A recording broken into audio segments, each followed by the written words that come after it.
It's that beautiful and most wonderful time of the year again, Avery, where it's getting Halloween. cold. It's Halloween.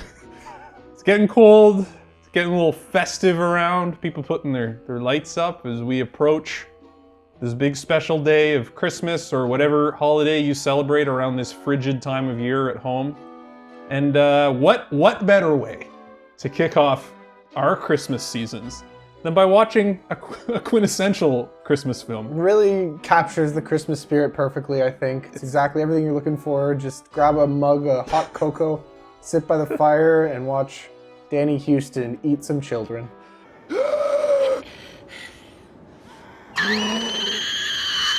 Yep.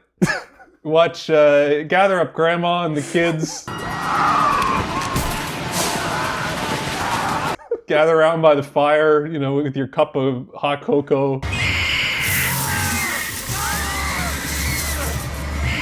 Carolers, all of that.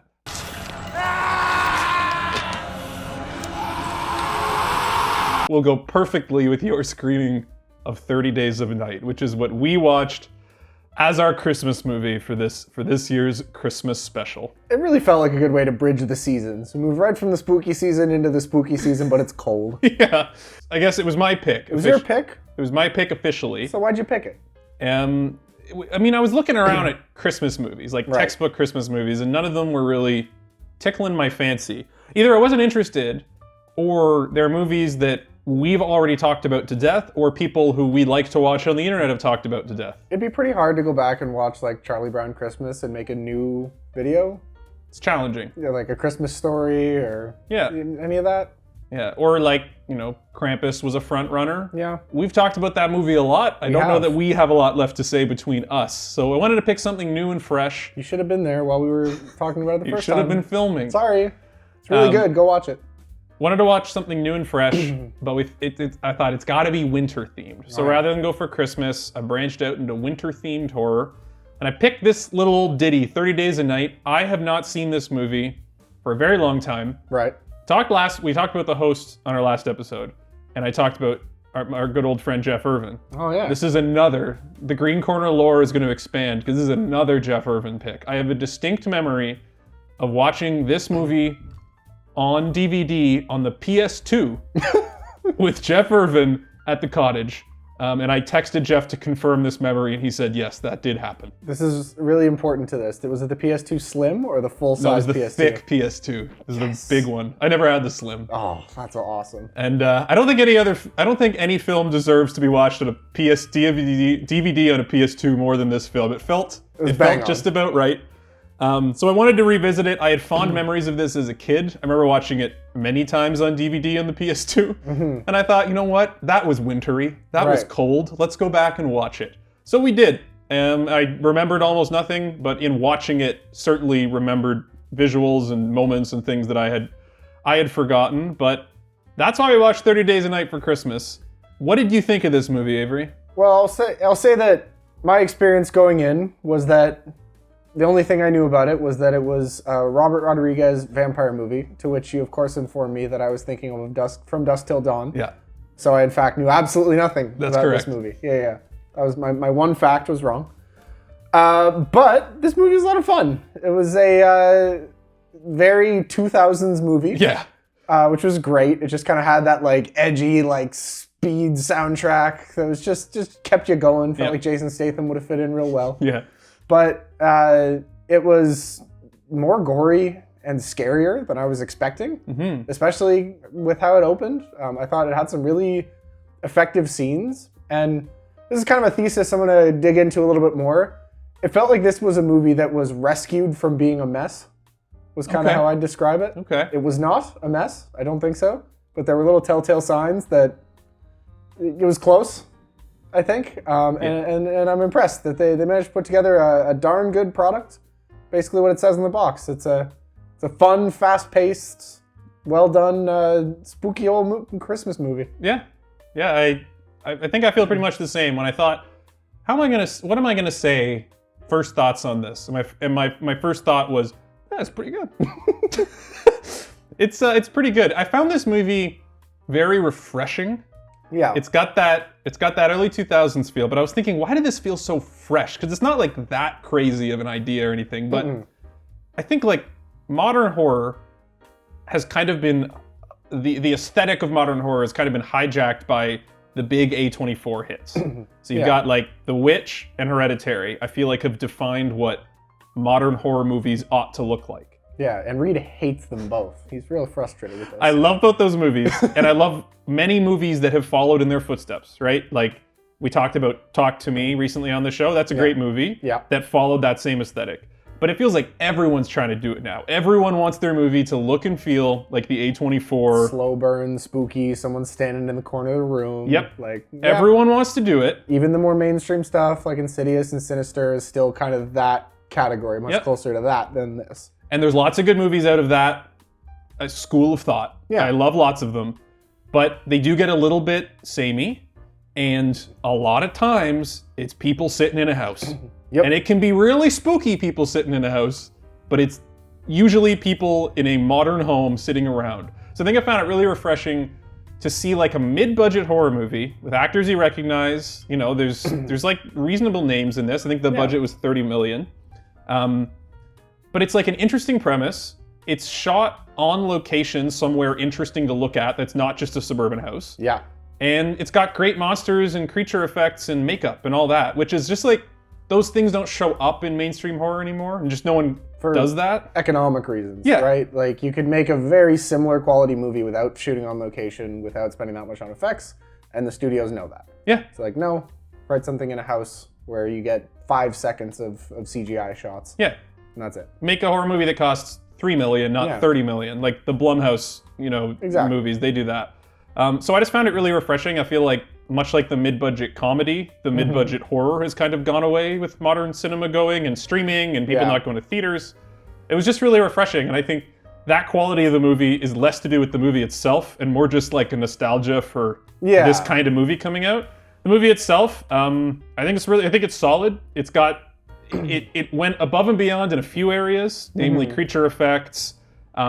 The set design's really good. It's actually a really slick-looking movie. I think the cinematography is way better than I thought it was going to be.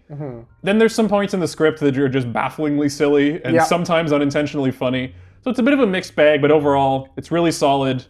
I really enjoyed it, and I was entertained the whole time. And I don't know what else you could really ask for, so I guess we should get into it. Let's get into it. Are we missing a step? It feels like I've forgotten something. No, I think not. We just didn't disagree. I'm not used to this. Shut up. The staying old movie, it opens with a man walking through the Arctic. Yeah. Who I did not immediately recognize as Ben Foster, but is in fact Ben Foster. Ben Foster with the dirtiest teeth you could ever have. Those are real dirty teeth. They were like super dirty teeth. They're not like Sharpie blacked out. Those are like, oh man. Those are like new teeth, dirty teeth. So he's wandering his way through the Arctic into this small town in Alaska, and there's a little bit of on-screen explanation of the whole. There's no sun for a month because it's far enough north in Alaska. Yeah, it's Barrow, Alaska. Yeah. Who get no sun for 30 days straight. Apparently, in reality, it's like 60 plus days. Oh my God. But I guess 30 days sounded better. So it did. 60 plus days of night. It's the sequel. No, the sequel is called something else that's much stupider. Oh, okay, good. It's like good. 30 days, nights darker. 30 days a night in Barrow, Alaska, and there's no road in or out. So you can only fly in. So it's a completely isolated community, and that's all established. Which just right away, like there didn't have to be any monsters for that to be scary. Yeah. Like that's just thinking about that. You just feel cold and depressed immediately when you're like, oh my God, that would suck. You do. We see our lead, played by Josh Hartnett, who I haven't seen for a while. No. This is one of those guys. It's like, oh yeah, that guy. What happened to him? Well, he's on some spooky show on Showtime. I know that with what's her name, Eva Green. Okay. They're on some show that no one in the world has seen. He's in Oppenheimer. Yeah. Which was he? Neither of us, or I haven't seen it yet. He's apparently in it. Okay. You might not have recognized him because no one's seen him since 2006, so he could look very different. Yeah, and that movie is just 97 white guys, 35 to 45 in a room together. Yeah, so he's exactly. one of them. Is there no way to demonstrate a bomb to Japan to provoke surrender? We intend to demonstrate it in the most... And now, given that you have trouble with the characters' names every single week, how long did it take you to come up with Eben? Eben. I just cheated. I pulled up IMDb. Okay, Because I was like, I'm not hearing this right. The number of times in my notes, Emmett and Evan are crossed out before I came up with it. So Eben Eben. and his police buddy Billy, Yep. they go and look at the last sunset of the season. The sun's going down for the last time for 30 full days. And while they're out there, they discover a little burned pile of rubble, a burned satellite phone. Yep. I'm realizing now I don't know what this was. Well, it was like a bunch of satellite phones, I think. It was like all the satellite phones. Yeah, so you get pretty quick that, well, anyway, the antagonists were cutting off communication, right? Got and it. this was one of the things. Okay, I don't know how I thought it was a burned up vampire, and I'm just realizing now that these were the burnt up satellite phones. Yeah. This is why you come to the experts to tell you about these It's movies. a really intricate plot. You're going to miss stuff. You got to be careful. So all the satellite phones are burnt up. Half the population leaves right at the beginning, and everyone's saying their farewells. The last flight for 30 days is leaving. So everyone who's gonna leave town, which is like over half the population, leaves town. Anyone who can, more or less, is what they say. Yeah. We're also introduced to Stella, the fire marshal, Yeah. a blonde lady who her and Eben were married, or at least together. I think they were married. Yeah, but are currently on the outs. She gets stuck in town for MacGuffin reasons.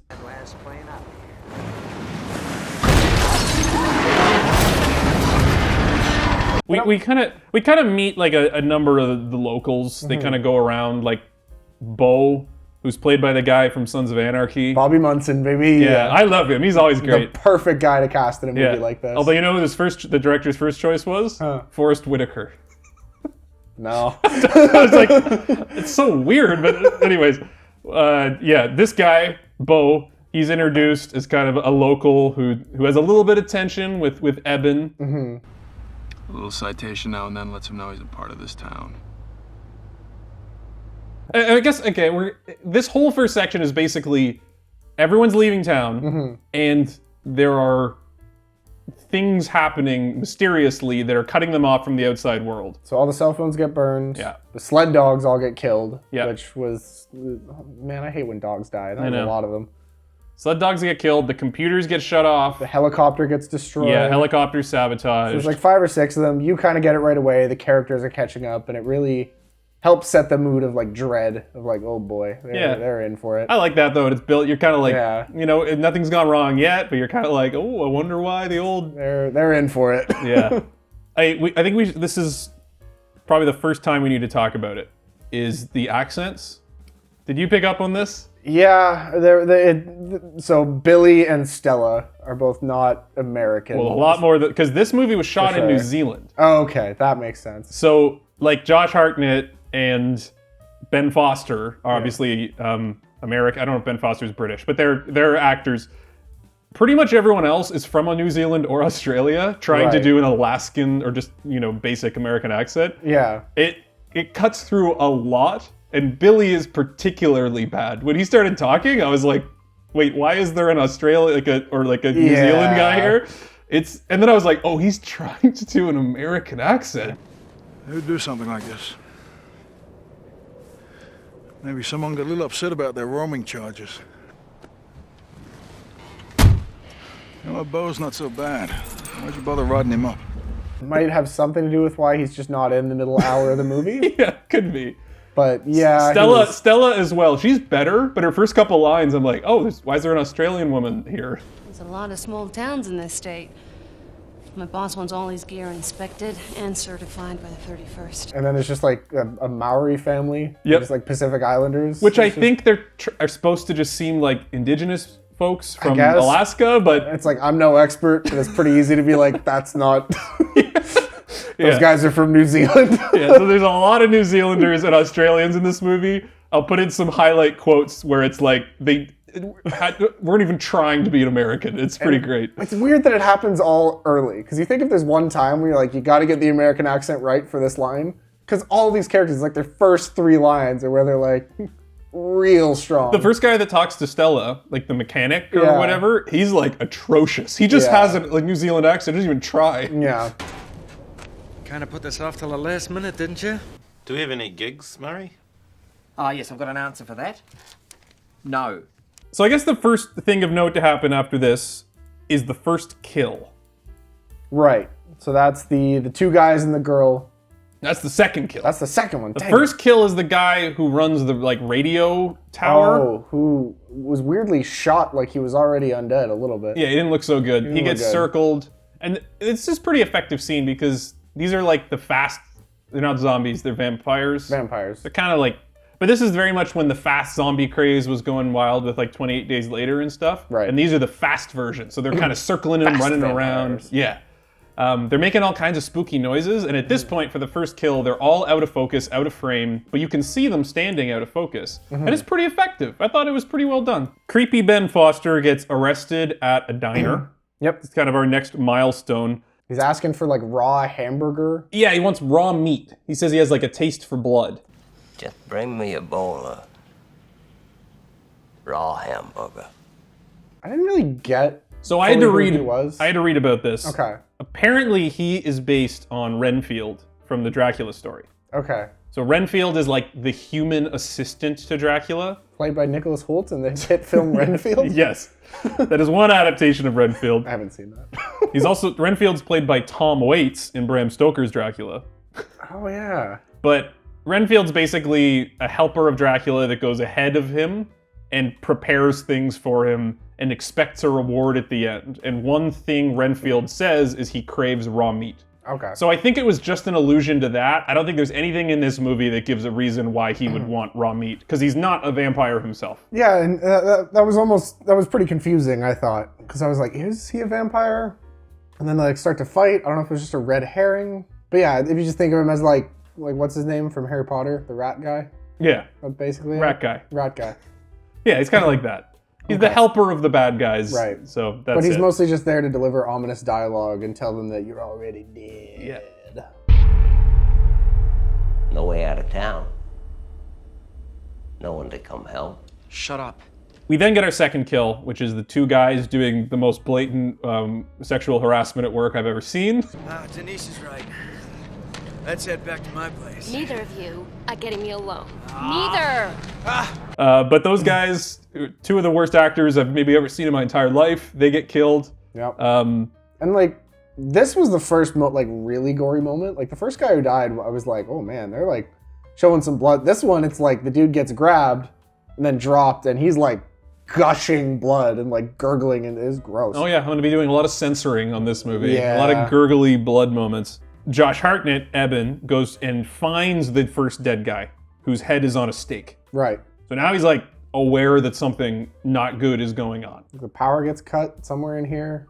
There's a lot going on at this point. Yeah, well, the thing about this movie is like they got to get to the low point by like 40 minutes. Yeah. It's like, so by 40 minutes, like the town is completely overrun and basically everyone's dead. And then like, 10 minutes in, nothing bad has happened. So you really got to cram a lot of bad stuff into the next 20 minutes. Yeah. I think the next thing of note to happen is that there's a couple. I think the guy's name's Bill. John. John? It was John and his wife. But yeah, they were the ones who owned the dogs. Yes. And this was probably the scariest scene in the movie for me. It's very subtle. Sure. They're just like talking about like, we should have dinner. John, come in, we're gonna have dinner. And they're clearly like depressed their dog's been killed. Yeah. And then a guy, one of the vampires, just yeets himself through the window. Yeah. Head first, and there's no music sting. He just jumps into the kitchen, and she's like, what the? You think it's like a wild animal? And the guy just like gets up, and she gets attacked. She gets dragged out the window and under the house. Mm-hmm. And then John is pursuing her and under it, and this was creepy. He's like, it's very scary. There's this very particular phenomenon that a few movies have done, Krampus most notably, but this as well, where there's just something about like these very human moments of like trying to keep someone from being dragged away that most movies don't elicit the same feeling, but every once in a while, something about this scene is like so... You just feel so like helpless for the character. Yeah, I know what you mean, because this scene could so easily be like, it's a monster, Lady people Gaga, are gonna die. it's fine. But it's like the way that, I think it's they give them just enough humanization, they're having dinner. Yeah. And then the way he's like holding her, you're like, it really sucks when she gets taken away by a vampire. And he gets like a couple tries where he like keeps like getting her arm again and pulling her back, and then he gets like his leg broken too. Which, yeah, it was... It's not ideal. It's not ideal a for lot him. of the like the violence in the city being attacked is pretty heightened, but this was probably the most human moment, at least in the first like 40 minutes of the kind of initial overrunning of the town. Yeah. Like any good horror movie characters at this point, they split up, of course. We got walkie-talkies. We'll be fine. 5 minutes later. Are you here?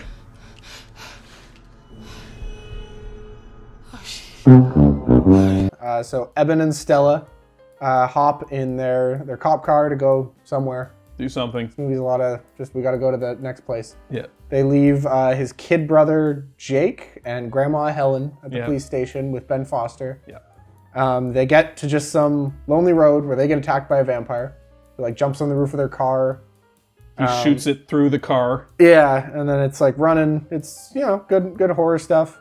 Ben Foster tricks his little brother, Jake, to come over towards the cell. Right. And then he grabs him right as Eben's coming back from their patrol where they got attacked by a vampire and shoots Ben Foster, which was kind of a hilarious moment for me. He just walks in and just shoots him in the arm. Yeah. Because usually this is like a drawn out, like, drop my brother! And he can't get, he just walks in and just shoots him right away. Yeah.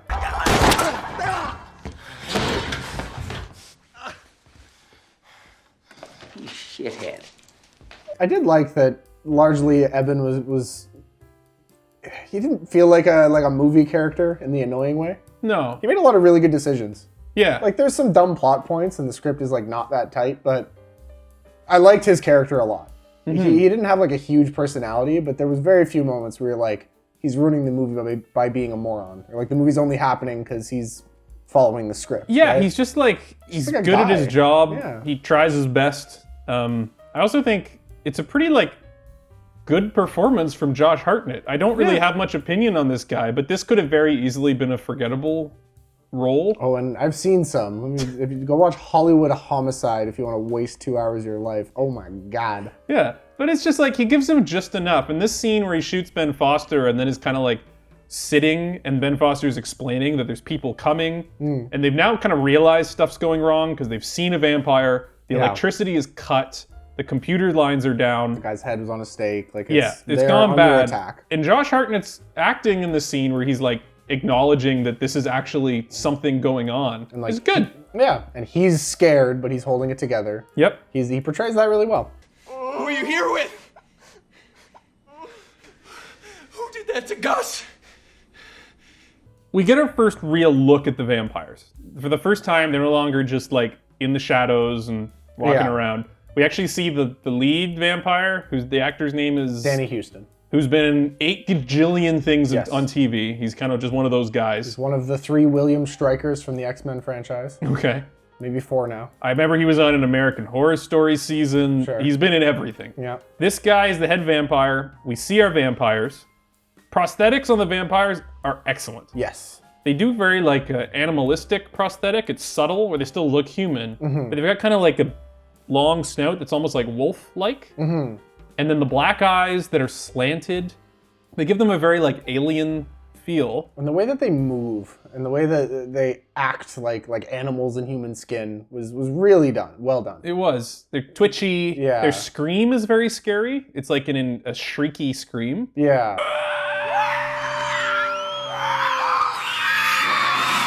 And probably the most unique thing about them is they actually have a language, their own language, which is like very odd and an unexpected thing for a movie like this to have. Like your vampires are normally just speaking English because they've spoken English. This makes them feel like a much older threat, like something from like ancient times that's like stayed alive.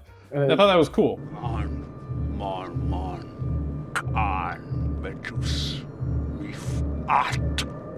More alien and mysterious, which, you know, there's no attempt in this movie really to like humanize them, right? Or to like reason with them. Yeah. And this was kind of part of that. I mean, they might as well just be aliens. And I thought it was great.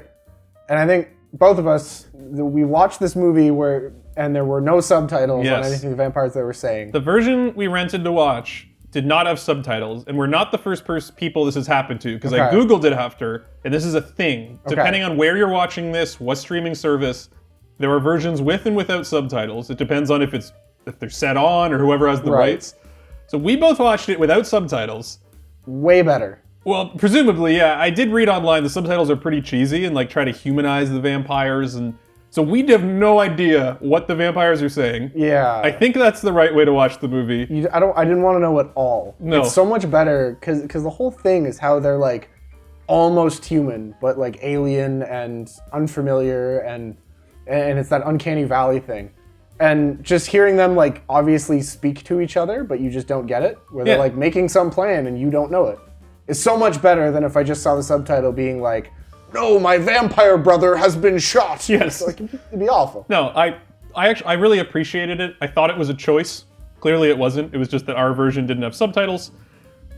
They could have been saying, like, remember that it's Greg's birthday next week. Like, we don't know what the vampires were saying to each other. But there is a moment later on where one of them is obviously very upset that another one has died, and there's speaking there. Yeah. And I can't, that would have been so much worse. Yeah. I did not want to hear exactly what they were saying. If you've seen the version with subtitles, let us know. Is it better with or without? Yeah. Bedlam now breaks out. Yeah. The vampires fully attack the city and are just going into all the homes and killing people. There's a really nice aerial shot over the whole town. Great shot. Probably the best shot in the movie. Just this slow aerial shot of all these people getting killed by vampires. There's bodies. They don't feel the need to explain it, but everyone in the town has guns. They're in Alaska. Yeah. They all have guns and big trucks, and they're fighting back. They're trying. Yeah, they're shooting them, but they say like when you shoot them, they just get back up. Yeah. So it feels very, very helpless and futile, but there's at least some amount of like interesting action. It's not just watching people getting eaten exclusively. Yeah. Now I did have a note at this point. I had thought the same note. Is this escalating too fast? Yeah. Is that what the note you had? I had that note, and then I also had, where are our main characters? Okay. Because there was this 10-minute great scene of people fighting the vampires as they like just like sweep through the whole town, and our main characters are not in it. Nobody we recognize. On patrol? It's fine, and like yeah, they probably shot it on a different day. It's yeah. I thought that was weird because we get back to them and they're just in a diner and just like, oh, that was crazy. I'm like, what do you mean? You weren't even there. Yeah. But I also had this point where we're like 35 minutes in and it's like, oh, everyone in town is dead and the city's on fire. Yeah. The There's movie's like 8 people almost left. 2 hours. So I was like, I checked the time and I'm like, damn, they really killed the whole town now. Yeah. What are they going to do? And I guess we'll talk later about whether or not that choice pays off. Mm-hmm. I think it's a mixed bag because I was not expecting. I remembered this scene. This is one of the few scenes I remembered was the aerial shot of everyone dying. Yeah. In my head, my child brain, this happened at the 2/3 mark. This was like almost the end of the movie. Yeah. And the whole movie was the build-up, Yeah, which was completely wrong. Basically the start of the movie. The survivor group assembles. Basically, the survivors who we're going to be with for the rest of the movie, they assemble in the diner and they're trying to hatch a plan. Eben says he's going to go out and get bear traps and flares, which I thought was hilarious. I'm gonna load up with as many bear traps and flares as a 4x4 can carry. Something's gotta slow him down. But also, I'm like, I guess so. I don't have a better idea. Yeah. Guns don't work. Maybe you'll try bear traps and flares. This movie did a lot of, there's probably 6 or 7 times where they're like, all right, the plan is now this.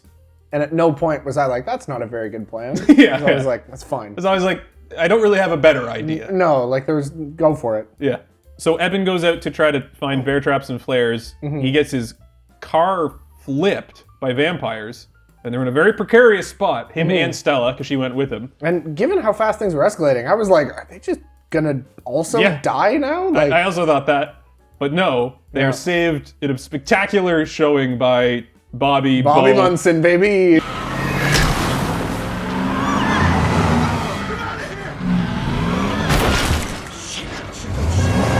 The plan they execute on once they all get back together, the survivors, is they're going to go to the attic in this guy's house who's out of town. His house is all boarded up and he has a secret attic. You can't see the entrance to it with a pull-down door.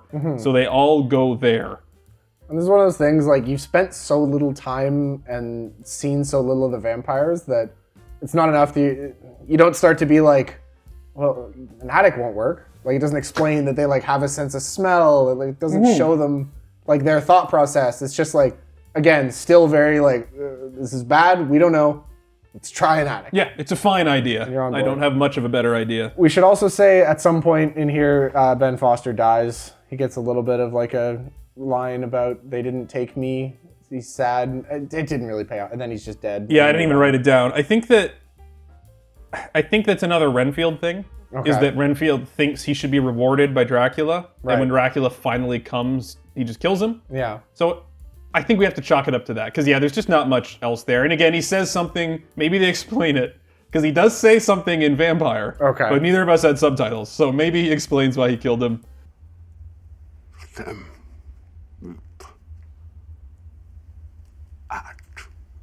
Now that they're in the attic, there was... they upped the stakes again for the vampires that I really liked, which was they hear this girl, Kristen, who the younger brother knows. Kristen is bait. Yeah. The vampires have basically forced her to like wander around yelling for help. And it was effective. It was scary. And like the people in the attic figure it out kind of right away. Yeah, like, I think Josh Hartnett says, look at the rooftops. Yeah. You can see them, all the vampires silently creeping along the rooftops, which Right. was really cool. Look at the rooftops behind her. And I mean, they know this girl. They still mount a rescue effort. They at least try. Josh Hartnett goes out there, and she gets turbo killed. She gets like gang killed. Yeah, because it's all like slashing her around. They don't just they're vampires. There's even a line earlier where Jake, the little brother, he says something about he says the word vampire. Vampires, you know? Yeah. And when you're doing these types of movies, are you going to address it or are you not? And they do. They do that. There's a Bela Lugosi joke later. Which I loved. I thought that was great. So they do that. So it's presumably they're vampires. And normally vampires, they need to feed on blood. But they don't just feed. They play with their food. They're like cutting her just to be sadistic. Yeah. Which adds a lot to the horror of the movie. That they are they kind of want to torture you too for fun. Like they're bored. They don't just need to eat.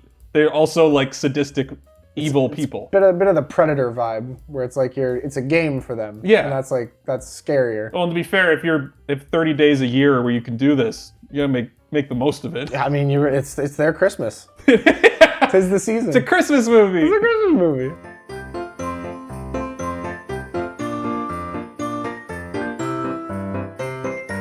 The group in the attic, one of the survivors is an old man who has dementia. And he keeps thinking, he wakes up and doesn't know where he is and starts talking normal volume, and they're all like, shh.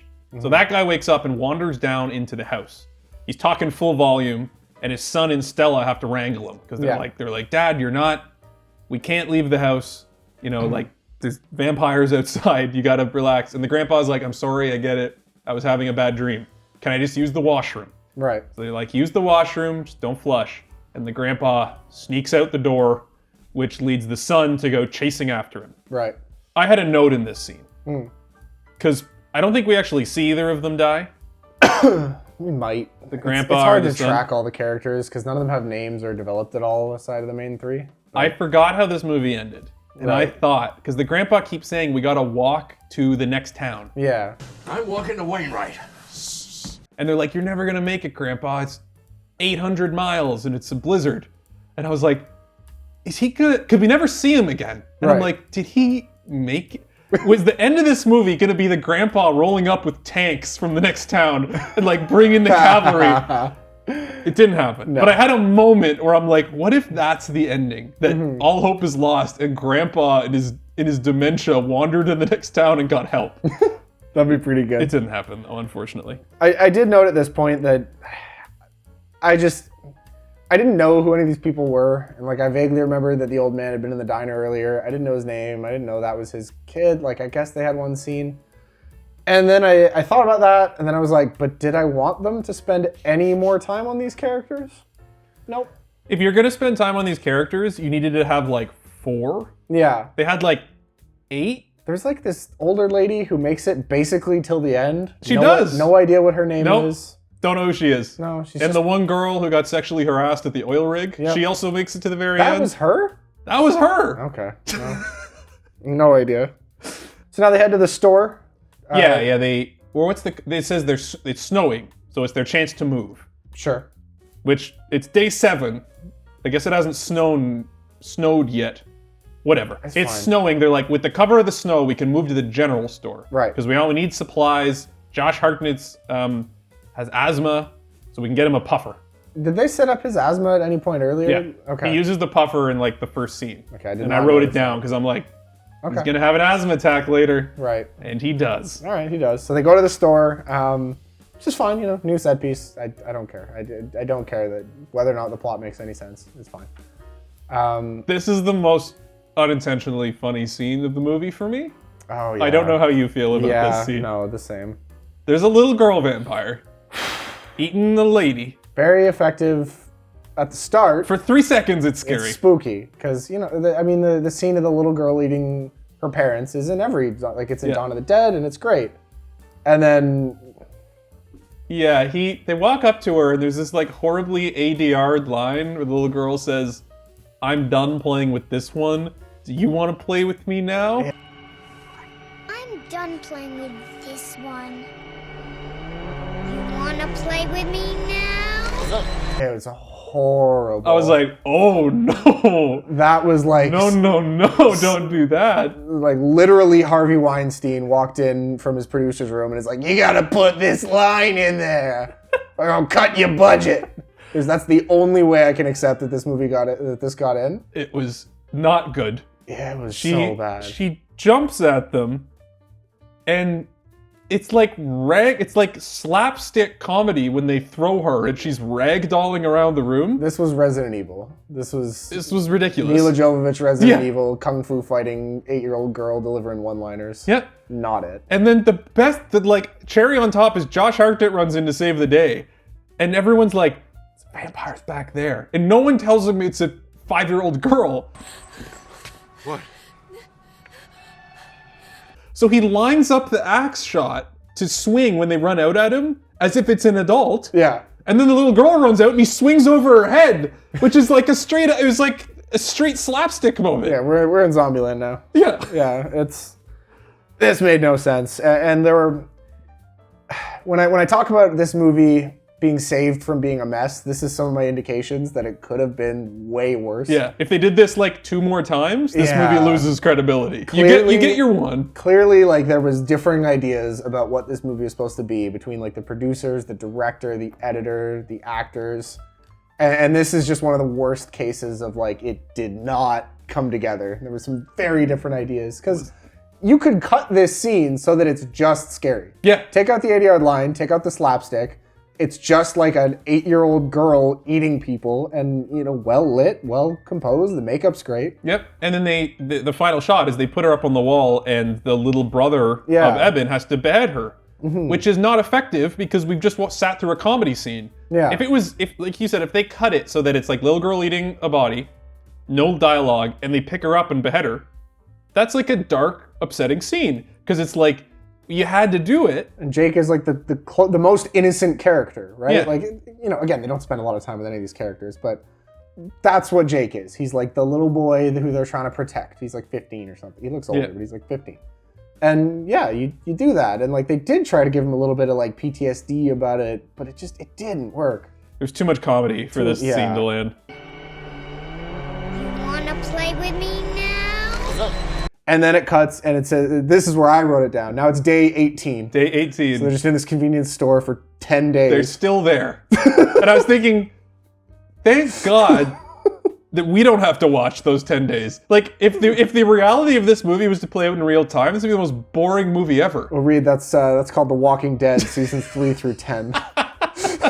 You get to see those 10 days. You get to see every one of those days. They try to start a farm. Yeah. There's like some kind of marital issues between two of them. Oh yeah. There's like a whole poker episode. Anyway. They have the idea that they're going to go, Helen, the grandma, who's been dead for a while. We got walkie-talkies. We'll be fine. She had a pot farm. Didn't tell you I got a little greenhouse at home. Didn't want you arresting me. Yeah, she had cancer, so she smoked medicinal pot, so she grew pot in her house. So they had the idea to bring the sun to them. They're going to go get the UV lights from the grow-op and see if they work. And this was a wonderful moment, because right there, I'm like, that's dumb. That's like the character at the D&D table knowing to use fire damage on the troll, right? It's like they read the script. And they know to use UV. Yeah, but they know what vampires are.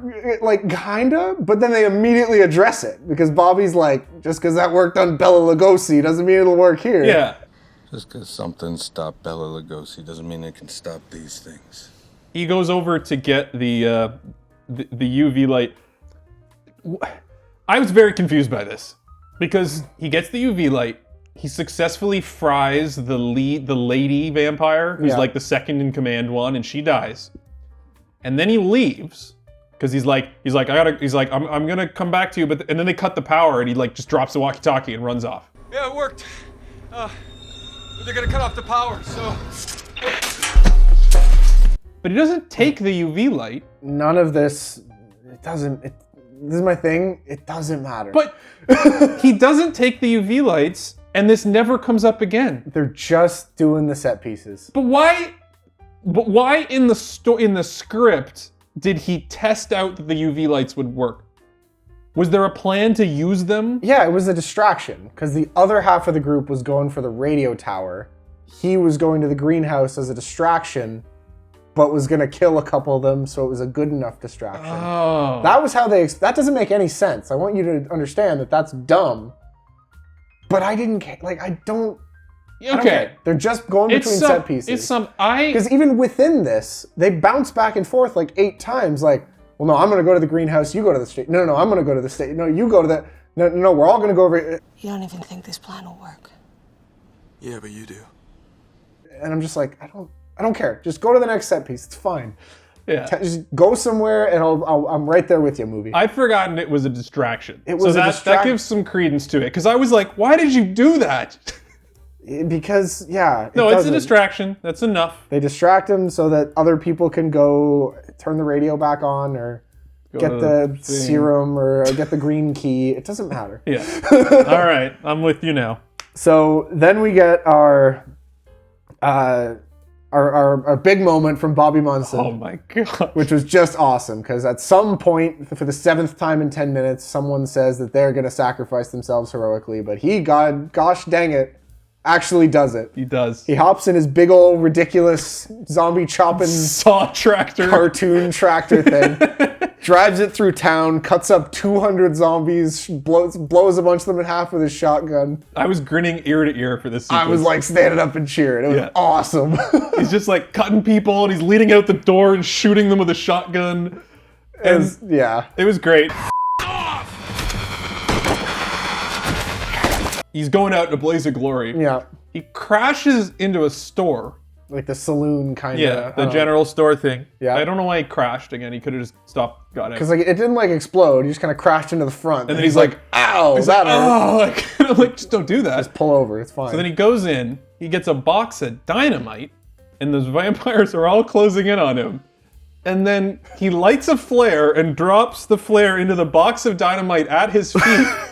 And somehow fails to kill himself. They show him. If you slow down the explosion, you see him exploding into shreds.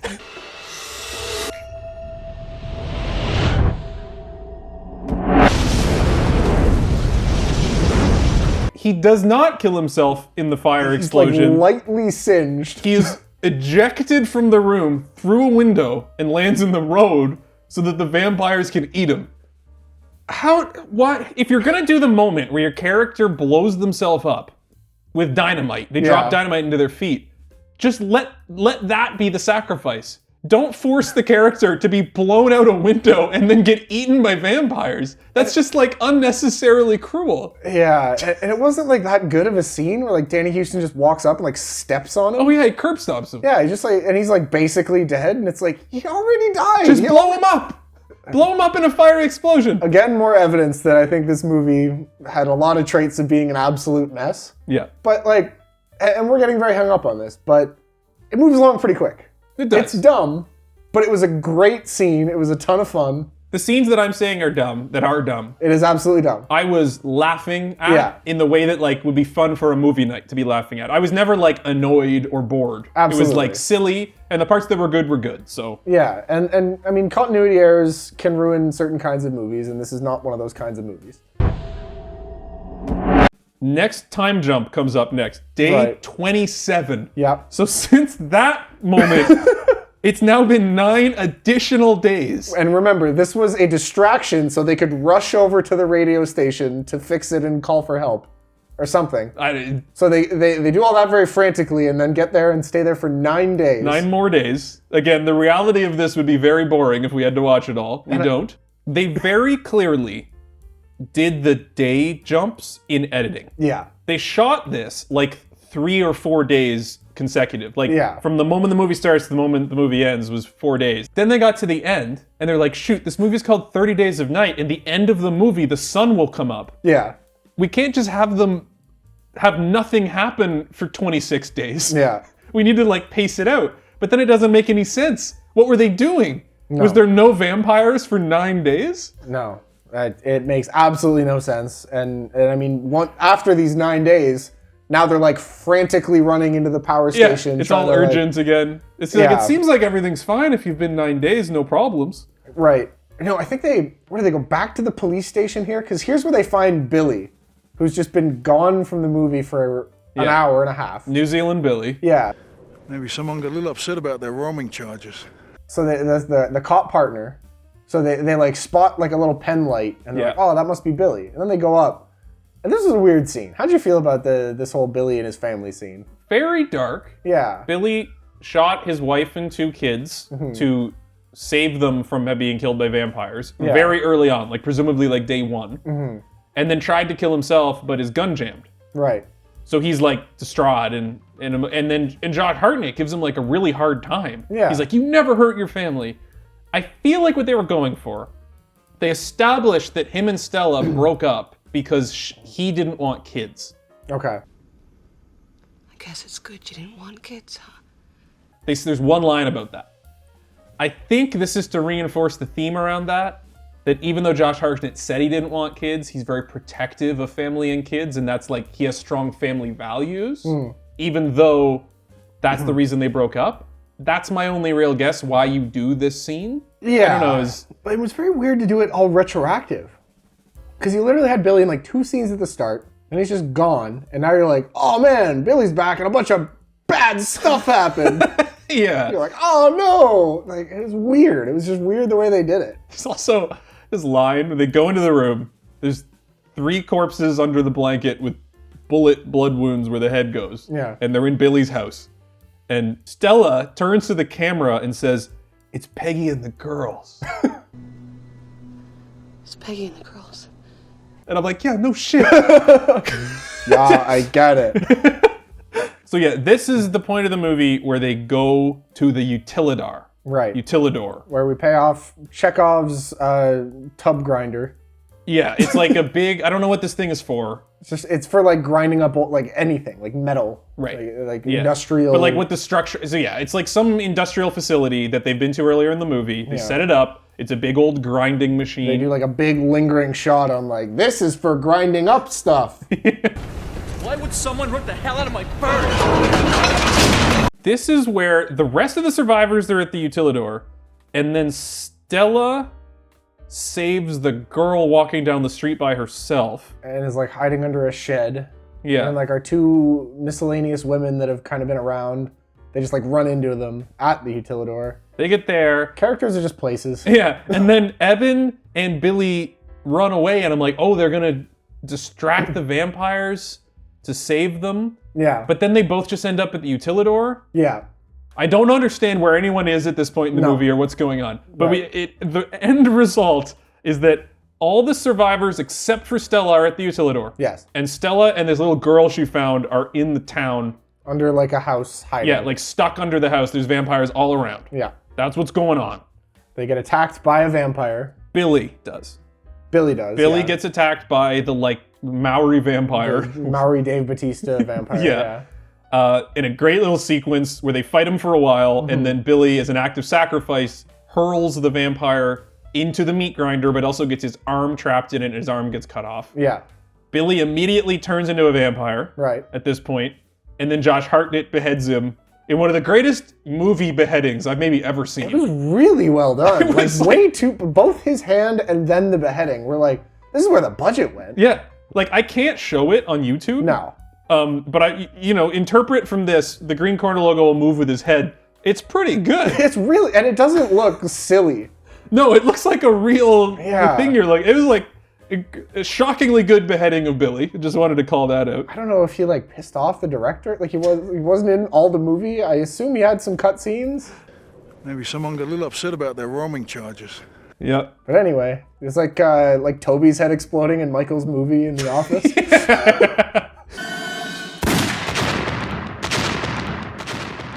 Far and away the most expensive shot of the movie, but it was integral to the story.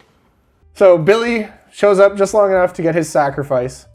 And then we have our moment where the characters realize there's no other set pieces for the script to get them to.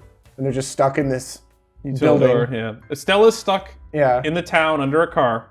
The vampires decide the vampires are going to burn down the whole town. Right. And one character says like, oh, if they burn down the whole town, then this will all just look like a horrible accident. No one will ever know what happened. And I'm like, there's like a head on a spike and everyone's bodies are in the streets. I think they'll know that it wasn't just a fire. But anyways, I have to say, they're gonna burn all the evidence. It'll be gone. They're gonna burn the town down to hide all the evidence. I did think it was cool that they used the pipeline. Yeah. Like this movie does this a lot. We probably haven't talked about it enough, where it uses the fact that this is a remote northern community to like they use that setting in the plot. And this is a great example. They need to burn the whole town down. They put holes in the Alaskan pipeline and let oil leak into town and set that on fire. That's a little Alaska moment. They're actually like using the someone from Alaska is probably sitting here, even though it wasn't shot there. It's probably sitting here like, I know all those things. Yeah. Like sled dogs and like they did the talk research. About, like meat you can only get meat here either raw or burnt or frozen or burnt. Yeah. It seems like they knew what they were talking about. Yeah, they did their research. They did their Alaska research. You know to get meat two ways around here.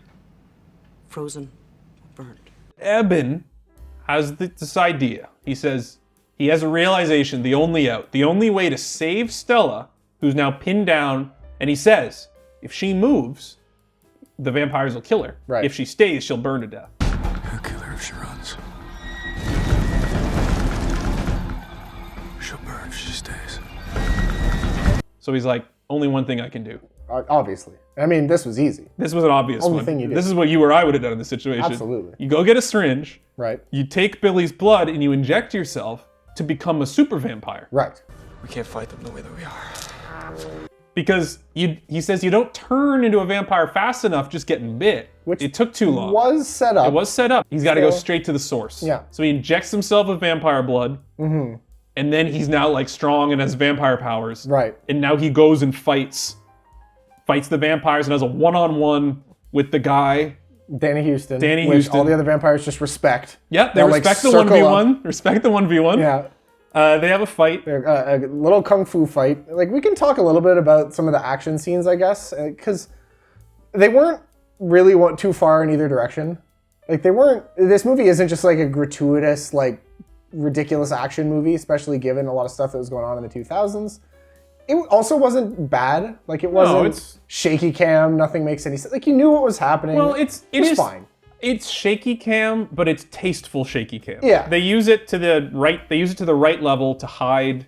I think in general, this movie did a really nice job, like hiding the holes. Yeah. Of the budget. Like for example, the snow is mostly CGI and salt because they shot in New Zealand. They didn't have like enough snow for it to look like Alaska in the middle of winter. So they put, I don't know if you noticed this, but there's a film grain on the movie. They shot this presumably on digital camera, but they put over a film grain pass, which, just gives the movie the look of that film grain. It helps, though, hide the fake snow. The CGI snow looks better with the film grain because it kind of all blends out. Yeah. If you had CGI snow in crisp HD, it probably would look like CGI snow, but it didn't here. And the same thing for the fighting. They did good choreography, some wire work, but when things would look cheap, they do shaky cam. And I respect that. Like, they're working within the budget. It was never distracting in one way or the other, right? Yeah. Like, it didn't feel like this was just Underworld, right? Where it's just backflips and kung fu kicks. Yeah. But it was never bad, right? Like, it was when necessary, the action was good. And, even between the vampires, which are superhuman, can jump and run and are super strong, and just the regular people with cars and shotguns and axes, it was all well done and very competent. Yeah. And good decisions were made. Yeah. But at this point, though, we have a kung fu vampire fight. We do. And it's just, this fight's just okay. It's fine. Until it's not. Until it's great. The fight is pretty boring and just like mediocre. And Josh Hartnett's just getting his ass beat, as presumably he should, by like the alpha million-year-old vampire. Until he punches through the head of the vampire, which took this fight from 1 to 10. Yeah.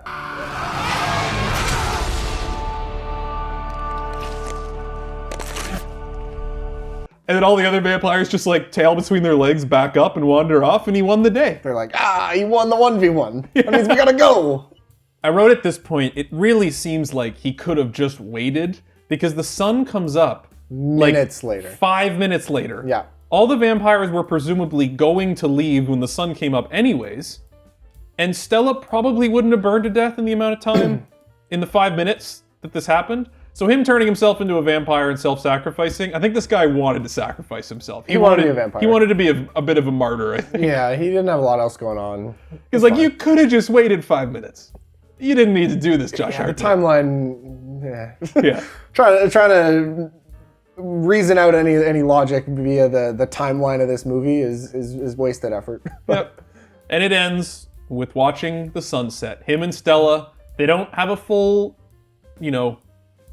they don't fully get back together, especially because he's a vampire. But they kiss, and they watch the sunset together, and he burns to death in the sun. Which was great. I expected it to be much cheesier. It was sweet. It was a sweet little moment. Sweet the way little she was moment. like holding him, it got me a little bit. I didn't expect it to. It's like I was saying earlier, he chose to not have family with her. He chose he didn't want to have kids, but in the end, he made the ultimate sacrifice.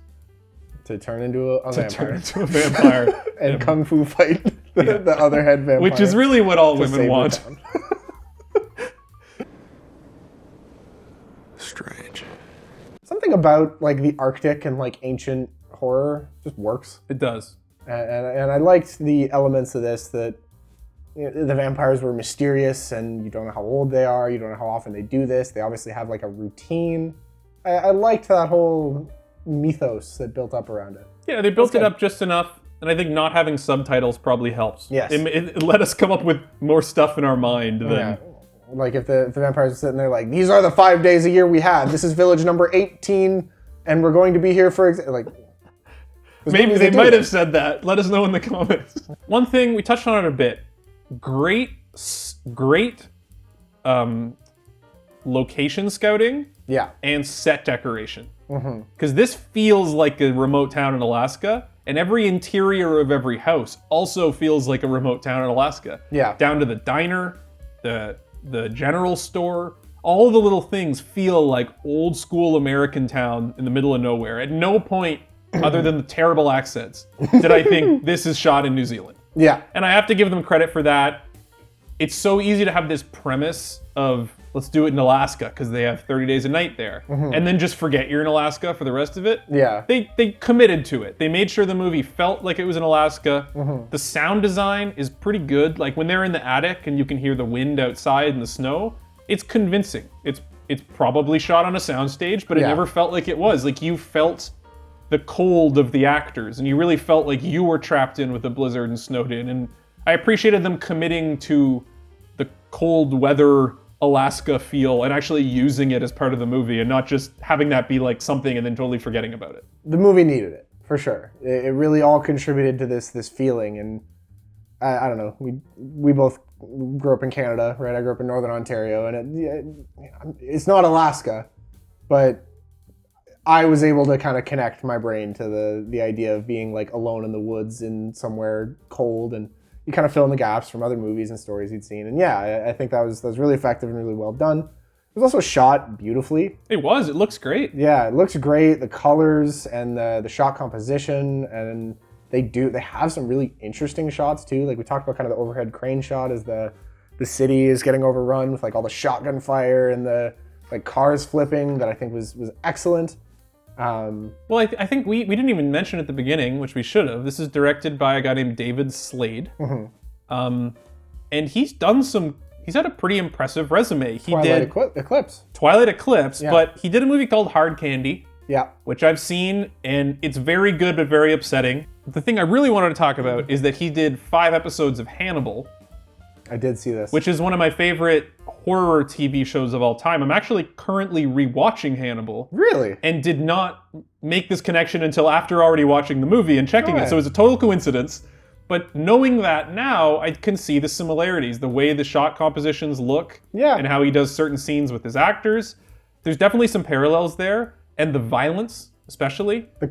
It's weirdly specific, but like the lighting on blood and gore. Yeah. Is exactly the same. And Yeah. I'm connecting that now that you're saying it, because it's like black. Yeah, The black. blood is not red, it's black. And it's not glamorized. No. It's very hyper-violence, but it's done in a subdued way that makes it feel real and cold and... Just like Phantasm.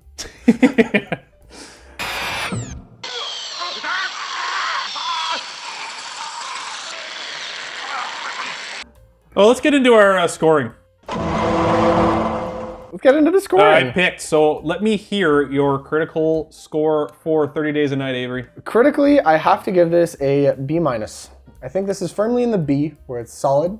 I think that there's a lot of things to like, but I do have to say, like, it was messy. It's messy. There's the silly stuff we talked about. You're going to knock some points. It definitely doesn't drag it down to a C, but if the average movie I'm putting in a B, critically speaking, objectively speaking, is tidier and better put together. And I think that I cared less, but from an objective perspective, like the mistakes were worse than like the good gore and effects and pacing and cinematography, just from like a scorecard point of view. So that's my B-. Yep. Personal? Personally, somewhere between B and B+, and I think I'm gonna lock it into a B. I don't think I won't rewatch this. I enjoyed watching it, and I enjoyed talking about it probably more than I enjoyed watching it. Yeah. There's a lot of things I can say that I enjoyed and were interesting, but if I really think back and I'm like, I want to watch an old action movie, I'm probably not going to pick this one off the shelf. Yeah. And I don't think I'm close enough to call it a B+.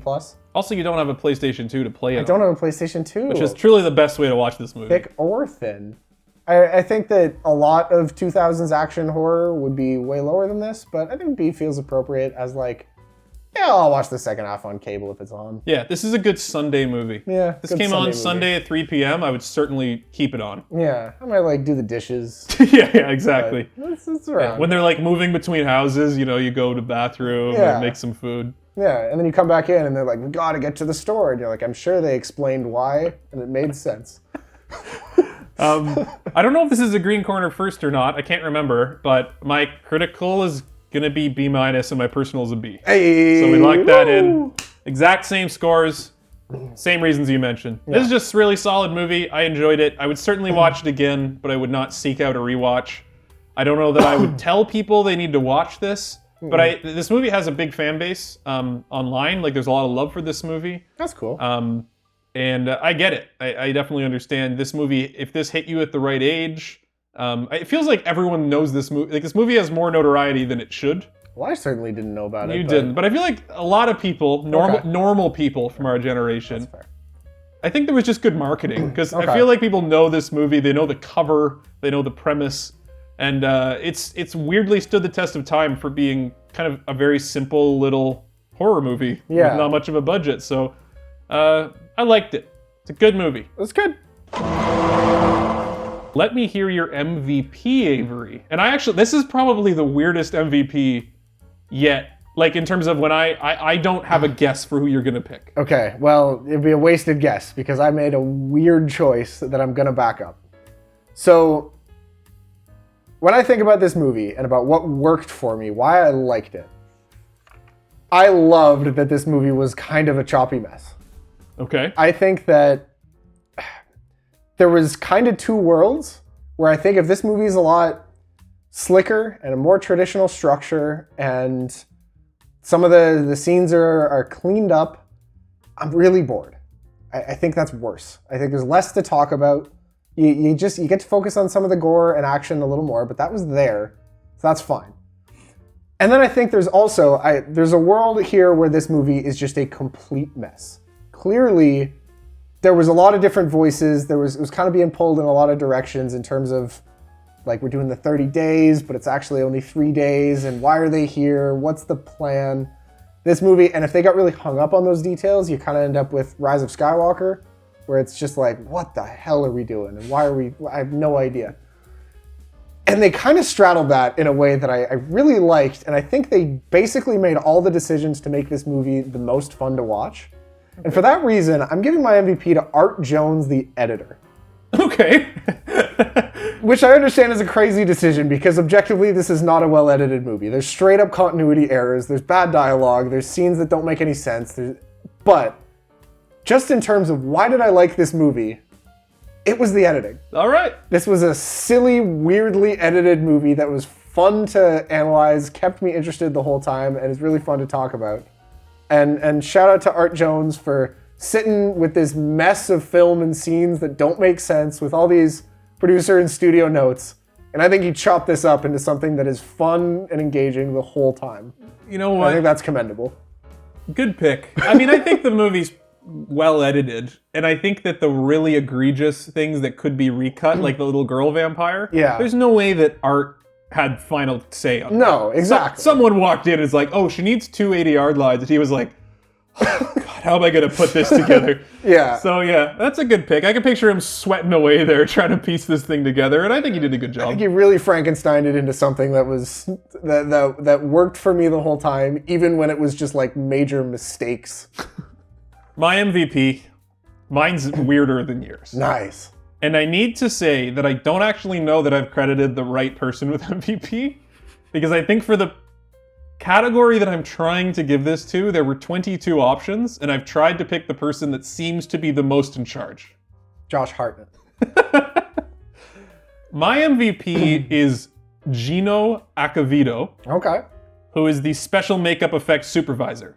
That's a good pick. Okay, from what I could tell, this seemed to be the most senior person on the makeup department.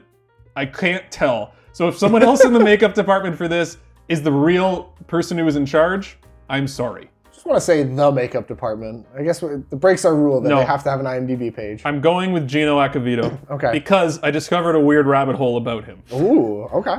So he was involved with Weta Studios. Yep. Which is the big New Zealand one, Lord of the Rings. So I want to go through Gino's credits.